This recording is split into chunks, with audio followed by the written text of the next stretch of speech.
At first, it looked like a blunder bordering on madness. When Ukrainian troops withdrew from positions north of Pokrovsk, observers across military circles assumed Kyiv had effectively surrendered one of the most critical cities in Donetsk Oblast. The headlines wrote themselves. Russia had finally secured the prize that Vladimir Putin had demanded for months. But that interpretation missed the larger design. Pokrovsk was not abandoned in panic. It was relinquished deliberately. Ukrainian commanders accepted the loss of ground in Donetsk in order to dismantle Russia's southern grouping. The city became a calculated offering, traded away so that something far more consequential could unfold elsewhere. And now, in Zaporizhzhia, the results of that gamble are becoming visible. On the surface, the situation in Donetsk appears bleak for Ukraine. Pokrovsk and the cluster of settlements around it have fallen under Russian control. Mapping analysts, including the AMK mapping account on X, indicate that the capture of Rodinsky effectively sealed the fate of the broader Pokrovsk urban area. With Rodinsky, Pokrovsk, Mirnohrad, Novohrodivka, and Hrodivka now in Russian hands, a brutal campaign lasting more than 18 months has concluded. Russia intensified its operations north of Pokrovsk in early February, seeking to complete a semi-encirclement. Reporting from outlets such as the Kyiv Independent noted that Ukrainian defenders, particularly elements of the 7th Corps, were among the last formations holding inside the agglomeration as Russian pressure mounted. Within days, Kyiv ordered a withdrawal. The city fell roughly half a year after Putin publicly identified it as the central objective of Russia's 2025 summer offensive. Ironically, Pokrovsk was supposed to collapse long before winter. Moscow had envisioned consolidating the city in warm weather, then pushing deeper into Donetsk once conditions hardened. That timetable never materialized. Ukrainian resistance prolonged the fight well beyond Russian expectations, and yet there were no sweeping celebrations, because appearances can mislead. The Russian pincer that threatened to envelop Pokrovsk was not an unforeseen disaster. It was anticipated. Ukrainian planners understood the trajectory of the battle. When the order came to withdraw, it was not an act of desperation. It was part of a broader shift. As military analyst David Axe wrote in a February column for Euromaidan Press, Russia's recent gains around Pokrovsk and Mirnohrad merely solidified control over cities it had already nearly seized. More importantly, these gains did little to advance Moscow toward its real strategic goals in Donetsk, Kramatorsk, and Sloviansk, the twin anchors of Ukrainian defense roughly 50 kilometers to the northeast. In essence, Russia expended enormous manpower to formalize a position it was already close to holding, while failing to meaningfully shorten the path to its ultimate objectives. The cost was staggering. Tens of thousands of Russian troops were committed to a grinding assault that delivered a city stripped of its former logistical importance and transformed into a battlefield ruin. What remains of those assault units now faces an even harsher task ahead.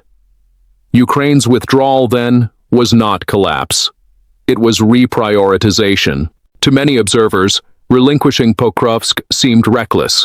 For years, it had been described as a logistical hub vital to Ukrainian operations in Donetsk. But by late 2025, its strategic value had shifted. Supply routes had adapted. Defensive networks elsewhere had matured. Pokrovsk had already served its purpose, as a killing ground. The city became a trap. Russian formations were funneled into urban combat under constant artillery and drone pressure. Month after month, Moscow fed reinforcements into the sector. By the time Pokrovsk finally fell, much of the force assembled to capture it had been depleted. While Russia bled in Donetsk, Ukraine prepared something larger to the southeast. In Zaporizhzhia Oblast, a powerful counteroffensive began to take shape. As Russian units consolidated their hold on Pokrovsk, Ukrainian brigades redeployed southward. The move was subtle at first, then decisive. According to Axe, Russian attention on Donetsk created vulnerabilities along a 35-kilometer stretch running from Pokrovska in Dnipropetrovsk Oblast, often confused with Pokrovsk in Donetsk, down toward Huliai Pol, This sector was under pressure from Russia's Dnipro group of forces, which reportedly enjoyed a significant manpower advantage. Yet rather than launching overwhelming frontal assaults, Russian forces relied heavily on infiltration tactics, small units probing forward to expand gray zones and edge closer to Zaporizhzhia city. That incremental approach left them exposed. In early February, Ukraine surged airborne and assault brigades into the southeastern theater. Coordinated attacks from the west and north targeted Russian positions near Pokrovsk and Huliaipol, placing intense pressure on the 36th Combined Arms Army. The effect was immediate. Russian lines, stretched thin and expecting only limited resistance, faltered. One notable redeployment involved Ukraine's 425th Assault Regiment, which had previously fought north of Pokrovsk. Its transfer southward undeniably eased Russian advances in Donetsk. But in Zaporizhzhia, the regiment played a crucial role in rolling back Russian positions across a wide front. This was the trade: lose ground in one sector to seize the initiative in another. And the gains were not symbolic.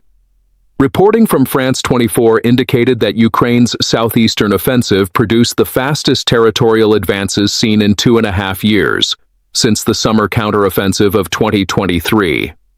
By mid-February, Ukrainian forces had retaken approximately 200 square kilometers of territory, effectively reversing Russia's December push toward Zaporizhzhia. Much of this reclaimed ground lies roughly 80 kilometers east of Zaporizhzhia city, precisely where Russian infiltration had threatened to open a pathway toward the regional capital. What had been contested gray zones are now firmly under Ukrainian control. And with that control comes the ability to fortify. Subsequent updates from outlets such as UA Wire reported additional Ukrainian advances of several kilometers near Huliaipol. Operations along the Oleksandrivka-Huliaipoli axis expanded gains across a 20-kilometer stretch of front. Settlements including Ternov, Verbov, and Vishneva saw renewed fighting as Ukrainian reconnaissance units hunted remaining Russian infiltrators. Spokespersons for Ukraine's southern defense forces confirmed that reconnaissance and clearing operations are ongoing to secure liberated territory and prevent renewed Russian incursions. All of this momentum traces back to the decision to step away from Pokrovsk. Ukraine surrendered a symbol to secure a strategic advantage. But there was another factor at play. In early February, SpaceX reportedly intensified measures to restrict unauthorized Russian access to Starlink satellite terminals. According to coverage by BBC News Russian, the move disrupted communications that Russian units had relied upon for drone coordination and frontline connectivity. Starlink has been a critical asset for Ukrainian forces since 2022, enabling rapid data exchange and decentralized command. Russian units had also found ways to exploit the system through illicit terminals. When access was curtailed, the disruption was immediate. While Ukraine retained authorized connectivity, Russian units scrambled to compensate with alternative communications infrastructure, none as efficient. The timing was significant. Ukraine's southeastern counteroffensive coincided with Russia's communications disruption. In that context, the withdrawal from Pokrovsk appears even more calculated. Russia believed it had secured a major victory in Donetsk. Meanwhile, its southern formations were exposed, less coordinated and vulnerable to a rapid Ukrainian thrust. Even if Moscow now controls Pokrovsk, it must push deeper into Donetsk without the communications advantage it previously enjoyed. And the road ahead is far more punishing. Russian casualties since 2022 have reached extraordinary levels. Various independent estimates place total losses in the hundreds of thousands killed and wounded.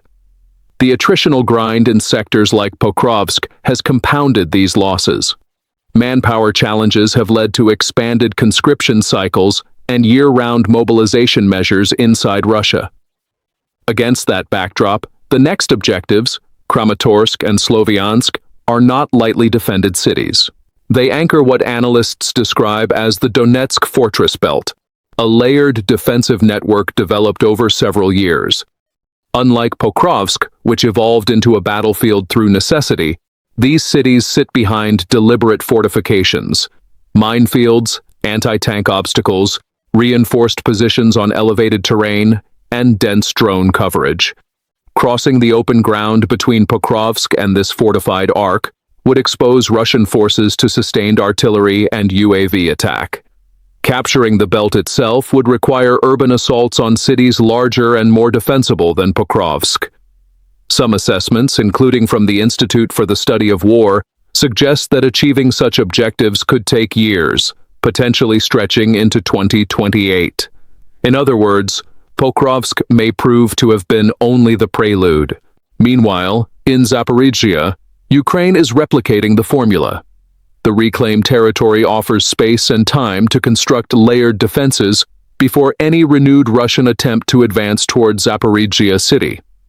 The stakes there are immense.